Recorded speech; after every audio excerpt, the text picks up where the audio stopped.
March 25-ന് രാജമുണ്ട്രിക്കടുത്ത് pastor Praveen പകടാലയുടെ മരണം സമഗ്രവും നിഷ്പക്ഷവുമായ അന്വേഷണം ആവശ്യപ്പെട്ടുകൊണ്ട് ക്രിസ്ത്യൻ ഗ്രൂപ്പുകൾ രംഗത്ത്.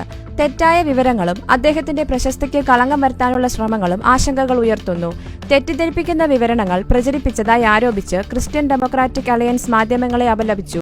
വിരമിച്ച IPS ഉദ്യോഗസ്ഥനും സിവിൽ റൈറ്റ്സ് ഇനിഷ്യേറ്റീവ് ഇന്റർനാഷണൽ ദേശീയ പ്രസിഡന്റുമായ കെ ബാബു റാവു അധികാരികളോട് നീതിയുക്തമായ അന്വേഷണം ഉറപ്പാക്കാനും പാസ്റ്ററുടെ മരണത്തിന് ഉത്തരവാദികളായവർക്കെതിരെ ശക്തമായ നടപടി സ്വീകരിക്കാനും ആവശ്യപ്പെട്ടു. ചില മാധ്യമ ചാനലുകൾ സംപ്രേഷണം ചെയ്ത CCTV ദൃശ്യങ്ങളിൽ കൂടുതൽ പൊരുത്തക്കേടുകൾ ഉയർന്നു വന്നിട്ടുണ്ട്. അപകടത്തിന് മുൻപ് പാസ്റ്റർ പ്രവീൺ മദ്യം വാങ്ങിയതായി കാണിക്കുകയും അപകടം നടക്കുമ്പോൾ അദ്ദേഹം മദ്യപിച്ചിരുന്നുവെന്ന് സൂചന നൽകുകയും ചെയ്യുന്നു.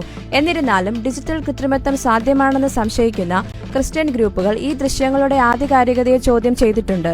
കേസ് രാഷ്ട്രീയവൽക്കരിക്കുകയോ സ്വഭാവഹത്യയിൽ ഏർപ്പെടുകയോ ചെയ്യരുതെന്ന് ജനങ്ങളോട് ആഹ്വാനം ചെയ്തുകൊണ്ട് ശ്രീ ബാബു റാവു പറഞ്ഞു. പൊതുജനങ്ങൾ ഊഹാപോഹങ്ങൾ പ്രചരിപ്പിക്കുകയോ അഭിപ്രായങ്ങൾ രൂപപ്പെടുത്തുകയോ ചെയ്യരുത്. എല്ലാ വശങ്ങളും ഇടപെടാതെ അന്വേഷിക്കാൻ പോലീസിനെ അനുവദിക്കണമെന്ന് ഞാൻ മാധ്യമങ്ങളോട് അറിയിച്ചിട്ടുണ്ട്. നാഷണൽ ക്രിസ്ത്യൻ കൗൺസിൽ ദേശീയ സെക്രട്ടറി ജനറൽ സഞ്ജീവ് തെനാലി കൂടുതൽ സംശയങ്ങൾക്ക് ആക്കം കൂട്ടുന്ന നിരവധി പൊരുത്തക്കേടുകൾ ചൂണ്ടിക്കാട്ടി. പാസ്റ്ററുടെ മോട്ടോർ ബൈക്ക് ശരീരത്തിന് മുകളിൽ കിടക്കുന്നതായി കണ്ടെത്തിയതായും ഇതൊരു സാധാരണ അപകടത്തിൽ അസാധാരണമാണെന്നും അദ്ദേഹം എടുത്തു പറഞ്ഞു.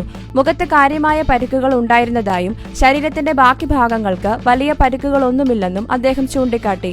അപകടത്തിന്റെ തീവ്രത ഇത്രയധികം ഉണ്ടായിരുന്നിട്ടും പ്രവീണിന്റെ 350cc മോട്ടോർ സൈക്കിളിന് ചെറിയ കേടുപാടുകൾ മാത്രമേ സംഭവിച്ചിട്ടുള്ളൂ.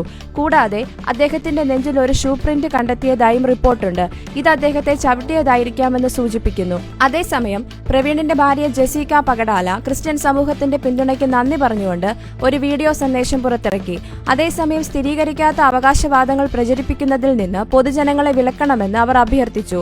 നടന്നുകൊണ്ടിരിക്കുന്ന പോലീസ് അന്വേഷണത്തിൽ അവർ വിശ്വാസം പ്രകടിപ്പിക്കുകയും സാമുദായിക ഐക്യത്തിന് ആഹ്വാനം ചെയ്യുകയും ചെയ്തു.